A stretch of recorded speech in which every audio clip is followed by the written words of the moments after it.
This is the valley, a vanished world from a forgotten time. Here on the Welsh borders lies a remarkable farm, one that is trapped in time, restored to how it would have been in the reign of James I, the year 1620. Here a unique project has been taking place. 5 hand-picked experts have been running it as it would have been 400 years ago. Working without any modern conveniences, they've been toiling to make the farm work for a full calendar year. Through the months and seasons, they've turned the clock back to rediscover a way of life from an age gone by. Now their time's up. August marks the end of the agricultural year and their very last month in the valley.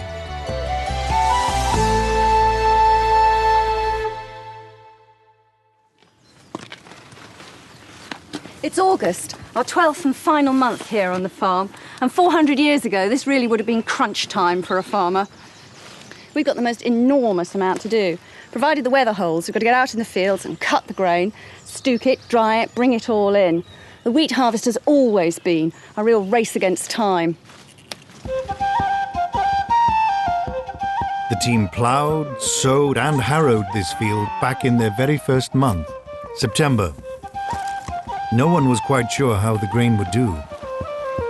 A year later and it's standing almost fully ripe, a glorious golden yellow. Now all they have to do is cut it down. As was traditional in the harvest, they've brought in some extra manpower. Stuart's sons, Graham and Ian.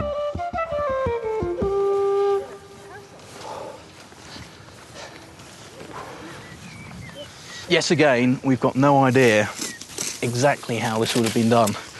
I mean, Alex and I have both been consulting the sources, and we've given it a lot of thought and a lot of debate. And I mean, there's a number of theories, aren't there? Well, yeah, there are. I mean, some of the illustrations, for example, you've got these guys depicted as kneeling down. It looks like they're cutting right at the bottom. There's also some useful material in Gervase Markham's books on how to run your estate. Markham is recommending leaving 18 inches of stubble, and part of the reason for this is that if you took the whole of the crop off, you've only got the same amount of grain, which is what you're really after, but you've got twice as much bulk, and that means you need twice as much barn space, which was often a limiting factor for the farmers of the period. The team are using replicas of period hooks or sickles. At first, I thought that it was going to be a case of slashing it with, like we did with the grass hooks, but it's not the case. These sickles, in fact, they've got serrated edges. So what I'm doing is just getting hold of a handful and just tearing the sickle round the edge of it.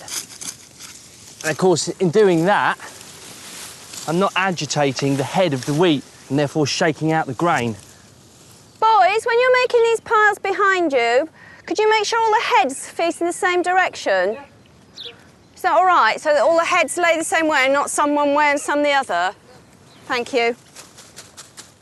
As was normal for women at the time, Ruth and Chloe are heavily involved in the wheat harvest, bundling up the cut grain. Although it's relentless work, it marks a final high point in their work on the farm. It's lovely for us to be involved in this last big agricultural push of the year. It's wonderful. It gives you a real sense of achievement and of sort of finality in a way. It's really all hands to the pump too. It is, yeah. Absolutely everybody got involved in harvest time. Yeah. Men, women and children. It does get it done quicker as well. It's the reason that they have academic terms like they do. You know, even to this day, we all still have the sort of harvest period off from schools and things, and that was originally so that all the students and pupils could be out in the fields. With so much time pressure involved in cutting the wheat, women also helped sickle it down. But while male mowers earned about 8 pennies a day, women were paid about 6 pennies. Its humidity's a bit blah, but we're making good progress. Yeah. This field is about just over half an acre, so they normally reckon that a man could clear this field on his own in half a day. But they were a lot fitter and more experienced at it than we are. But he'd have started at 7, and they'd often reckon not to finish the day's cutting until the the light went.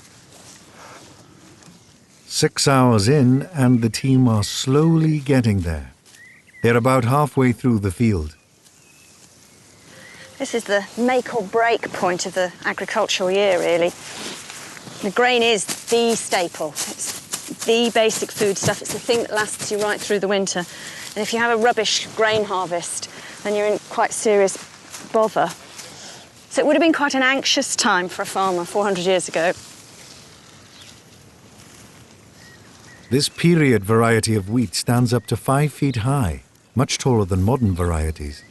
But there are some spots where it's very thin and stunted. As much as I'd like to blame it on the fertility of the soil and the fact that it isn't really the right kind of area to grow wheat, I feel it's probably got more to do with my somewhat clumsy sowing technique.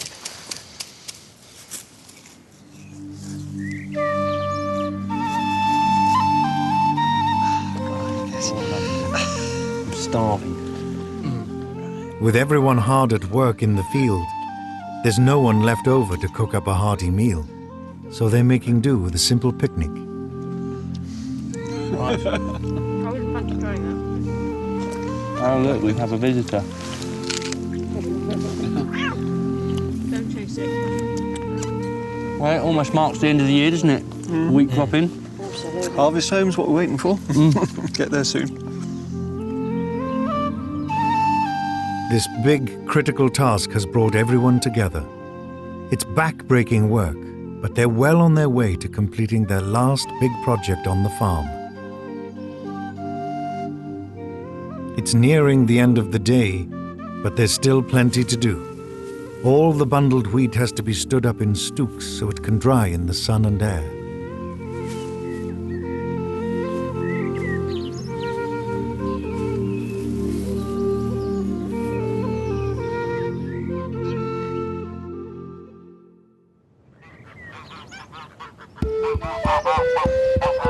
A fresh August morning in the valley. Time for Ruth and Chloe to take out the geese. I don't think I like having Minky around behind them, actually.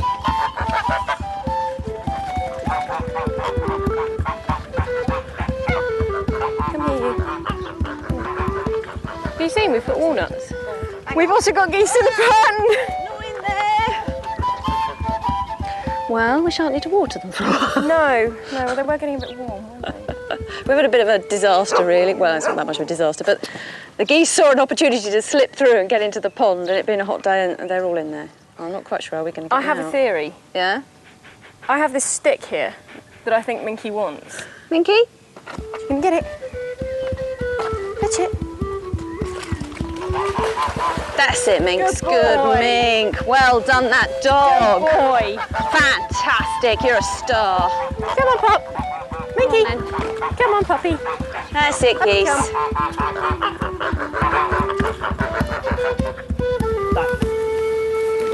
Back.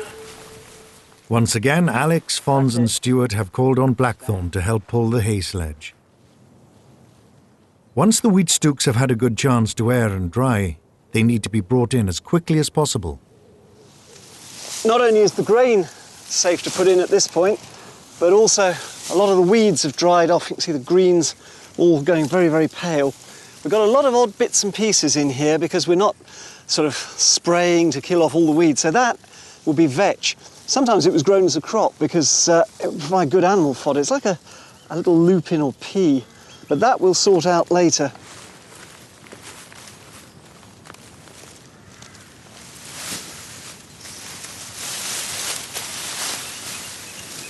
It's not the work that's a problem for Blackthorn. She's used to pulling heavy loads. She was a pit pony. It's the standing around doing nothing. I mean, while we're standing here, we're just getting bitten to pieces by the horseflies. She's played up a little bit, but she's got a bit calmer now. Compared to stooks of the period, ours are actually quite small, but they've been extremely successful. When we cut the wheat the other day, there were tiny little green tips on the ends of the ears here, but they've now turned under this lovely August sun, a gorgeous golden yellowy brown. But they're not too dry, so that when we're moving them, shaking them around, we're not dropping the grain out. So I think we've got it just right this time.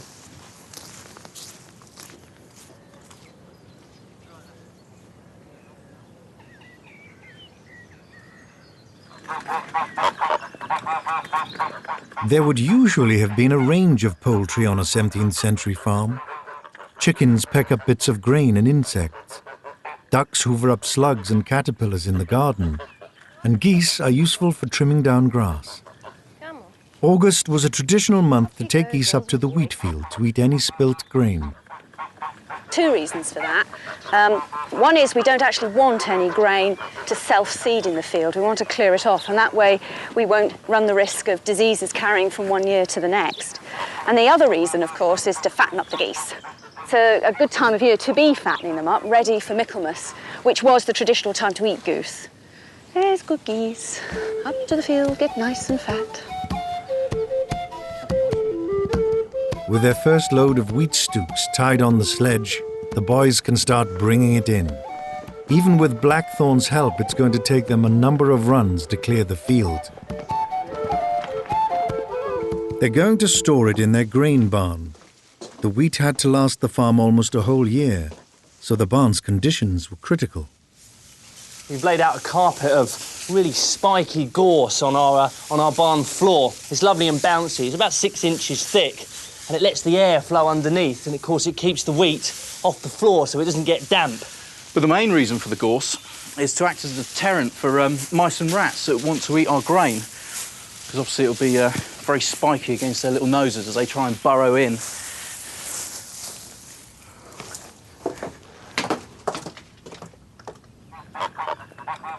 Up in the stubble field, the geese are settling in, gobbling up any leftovers on the ground. And the girls are having a very arduous time of it. This has been one of the more interesting things we've done, really, because I've not done anything like this before. It is, you're right, it's nice to get out and do the harvesting. It must have been absolutely terrifying keeping your eye on the weather. I mean, that's what these stooks are for, isn't it? It's a sort of like, you know, hanging on for the last bit of summer sun you can possibly get on it, but you've got it in a form that, should the heavens open, you can whisk it inside. I think it's getting even muggier, isn't it? But we look like we've beaten the rain.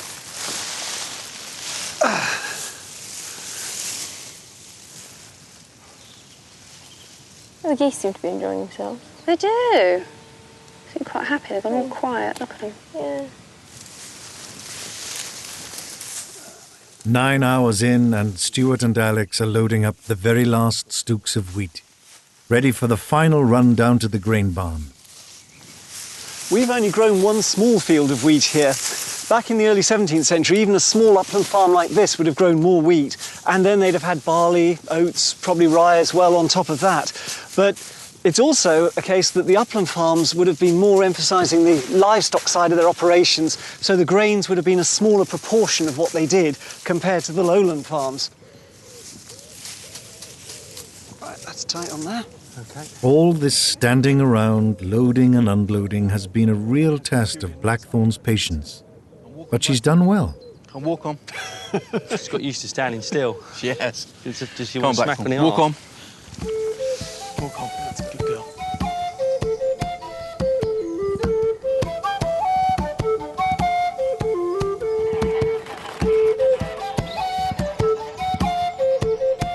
Gonna have to overhaul the sledge before next year, that's for sure. Yeah, it's going to need a few repairs, isn't it? Yeah, I think that runner's split on the other side. That's going to have to come off and be completely But it's redone. lasted the year, though, isn't it?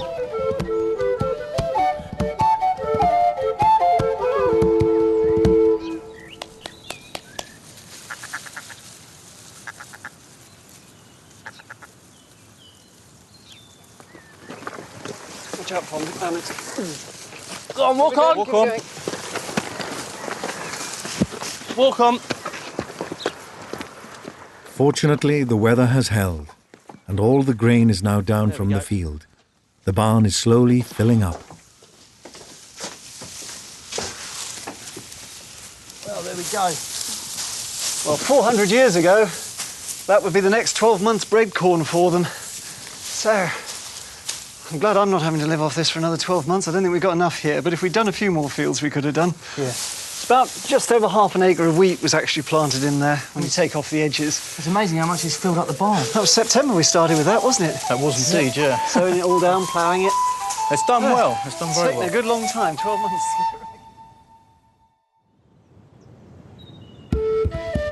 The end of August, and the team's final day on the farm, which means time's up for one of the stubble-fed geese.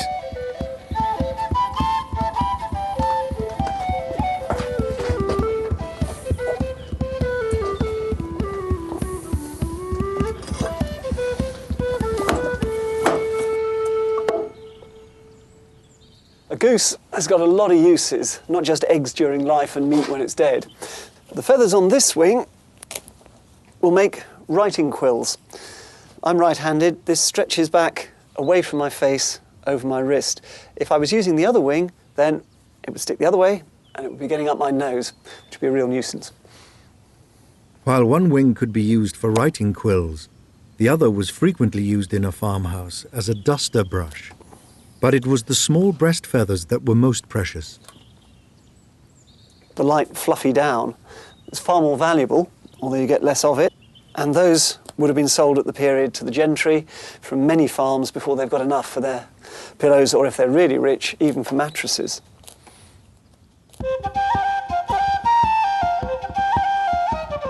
One final task remains for Alex and Fons in the wheat field. All the stubble left after cutting the grain has to be scythed down and brought in. I fancy scything today. The straw stems had a number of valuable benefits. It could be used for thatching, as fuel for burning, or as bedding for animals. This would have been the last job in the agricultural calendar. It's also going to be our last job on the farm. And I'm really going to miss this place. I've been here for 12 months.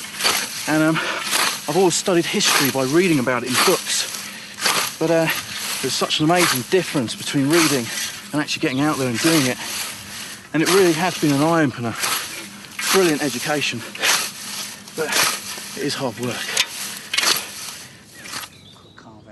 While the boys sweat in the field, Ruth and Chloe are getting on with an important seasonal task, making rushlights, assisted by expert candlemaker David Constable. Back in the 17th century, summer was the time really to be gathering these rushes in. They're nice and lush, full of growth, they're as big as they get, and you need to gather them when they're still green, so it's no good trying to do it in the winter. So at some point in the summer, somebody in the family has to find time to prepare them. Not only were the rushes a free local resource, so too was the material they had to be dipped in to make them into rushlights. Animal fat or tallow. The qualities of tallow would vary immensely from different animals, and even a ewe and a sheep. A tallow chandler or a tallow candlemaker would have known his fats very well and known where to go on the animal and just looked at the carcass and known what he could use and what he couldn't. Dipped into a cauldron of molten tallow, the summer-cut rushes soak up the fat, storing it to be burned for light.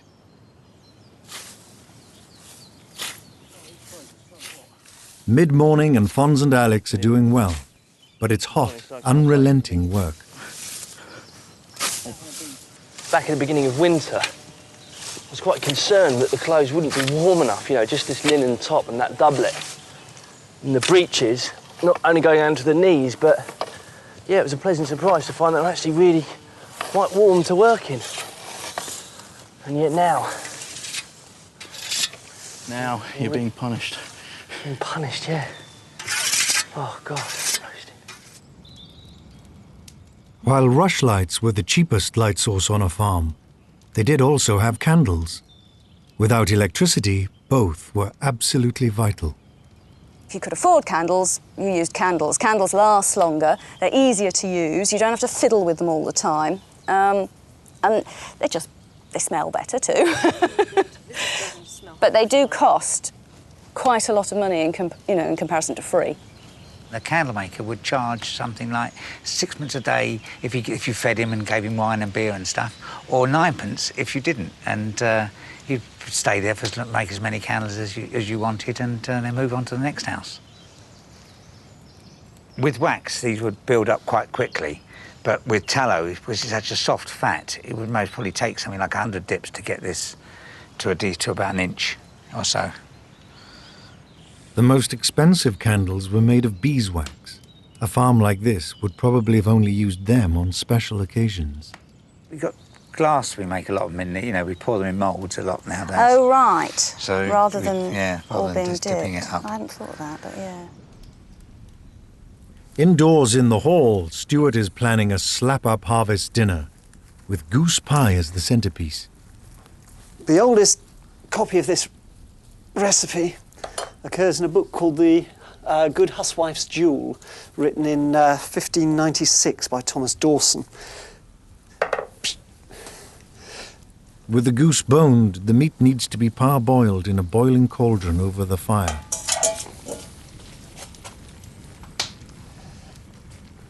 Carrots at this period came in a whole variety of colours. These are white. There are Dutch paintings even of purple carrots, as well as the normal orange ones that we expect nowadays. The dish we're going to do is a carrot puree. You make them into a mush with vinegar, and in the more upper class recipes, you'd add currants and sugar as well.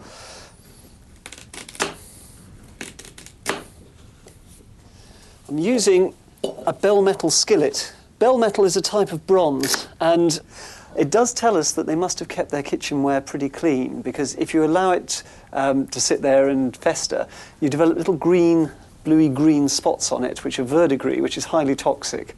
So cleanliness was definitely a feature of their kitchens. At the end of the day, Ruth, Chloe and David can finally try out their rushlights. Well, don't get your hopes up too high. They do have a habit of blowing out.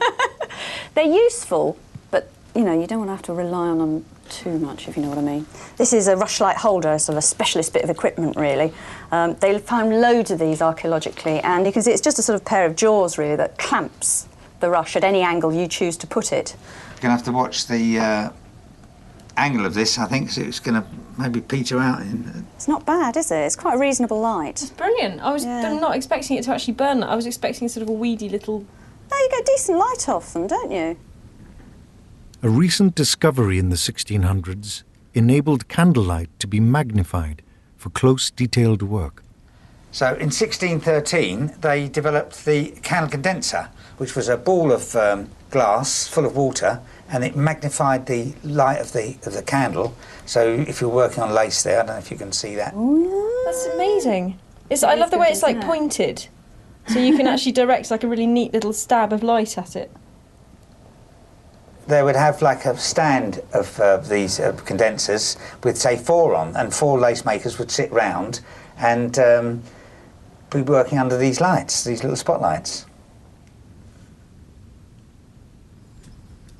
With the goose cooked, it's time to stuff it into a rustic pie case. Except on special occasions, this would have been seasoned at the period with Alexander seeds in a farm situation rather than black pepper. It was cheap, well, free, they could grow it in the gardens, whereas pepper from the Indies was very expensive. The pie needs to be packed out with butter and the lid put on, ready for baking in the bread oven. And here we have a pie as it would have been 400 years ago.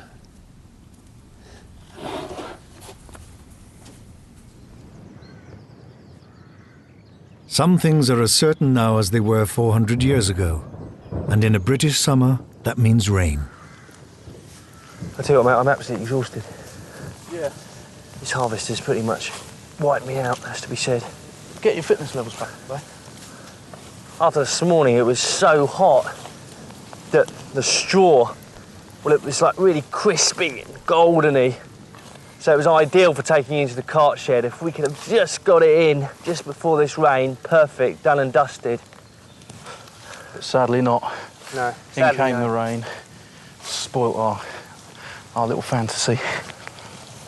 So if it gets too wet, we may actually have to rake it out again and wait for it to dry and go through the whole procedure again if we're to use this straw for bedding or fuel on the farm.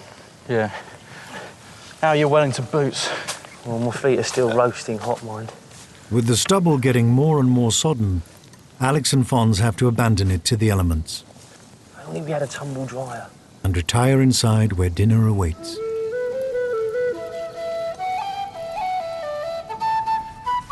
maybe just half. You got a hacksaw? Not going to eat ever again, did you say?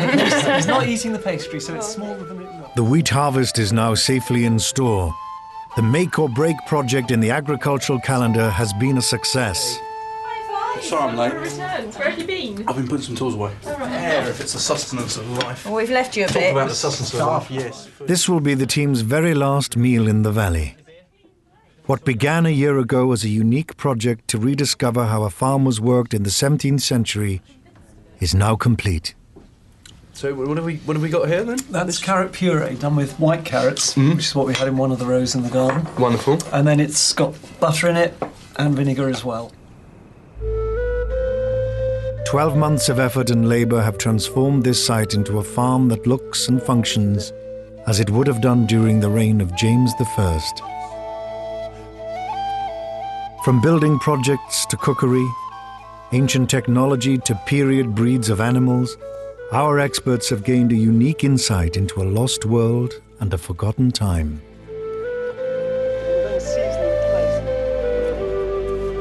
By putting into practice what others only write about, the team have taken us to the very heart of people's lives 400 years ago.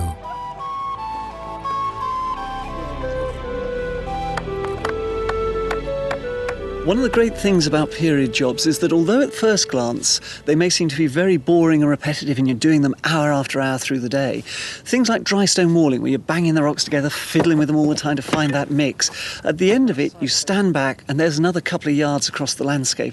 It's very, very satisfying. I think the thing I've enjoyed most about this year is the chance to really practice at things and get reasonably good at them. Cheese making, for example, I started off having done a few little goes but not being that great at it. And I've done so much that my cheese making has improved and improved and improved. I really make quite tasty stuff now. Come on, gorgeous. Come. Good girl. Yes. I think I'm really going to miss working with the animals. I've built up quite a close working relationship with them, especially blackthorn. And I think because they're period rare breeds, they have this much more natural character because they haven't been as intensively reared. I'm going to miss them, these characters that have provided company for us for a year. It's going to be a wrench leaving, I think.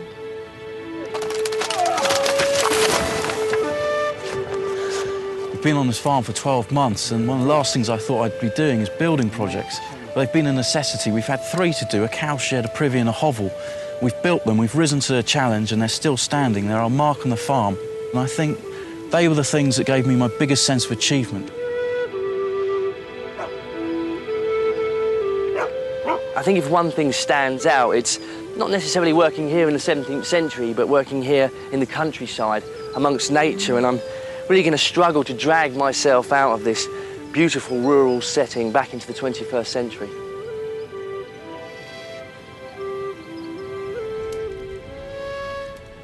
So has everyone got their mugs full, yeah? Yeah. Okay, well I think we should raise a toast to a fantastic year on the valley, yeah? I'll second that. Okay. What's ale? Drink ale.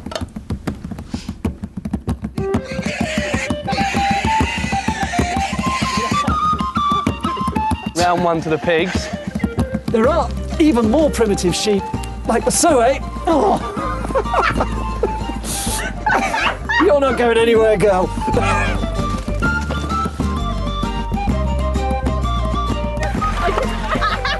Where are you up to, Monty? Ooh. Don't put your hooves there.